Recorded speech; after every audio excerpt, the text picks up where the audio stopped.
বন্ধুরা, আজকে আপনাদের সামনে নিয়ে আসছি মাছের তেলের একটা ছ্যাঁচড়া। সেটা করে দেখাবো, আপনারা ভালো করে দেখুন আমি ওই ছ্যাঁচড়াটা কী করে করি। প্রথমে আমি মাছের তেলটাকে ভালো করে পরিষ্কার করে ধুয়ে নিয়েছি, তারপর কড়া বসিয়ে দিলাম। কড়ার মধ্যে সামান্য পরিমাণ তেল দিয়ে পেঁয়াজ দিয়ে তার উপরে মাছের তেলটা দিয়ে দিলাম।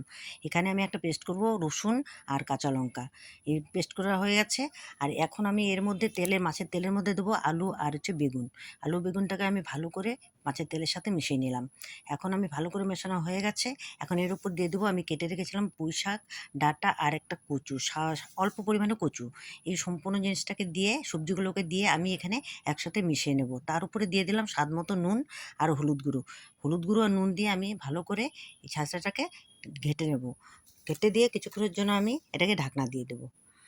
তারপর দিয়ে দিলাম এটার উপর দিয়ে আমি এই ছ্যাঁচড়ার উপর দিয়ে দিয়ে দিলাম আমি একটু জিরের গুঁড়ো দেওয়ার পরে এখানে যে পেস্টটা করেছিলাম রসুন আর কাঁচা লঙ্কার, সেই পেস্টটাকেও দিয়ে দিলাম। আর দিয়ে দিলাম সামান্য পরিমাণ কাশ্মীরের লাল লঙ্কার গুঁড়ো। এখন এগুলোকে একসাথে অ্যাডজাস্ট করে দেখুন বন্ধুরা, খুব সুন্দর লোভনীয় হয়েছে দেখতে।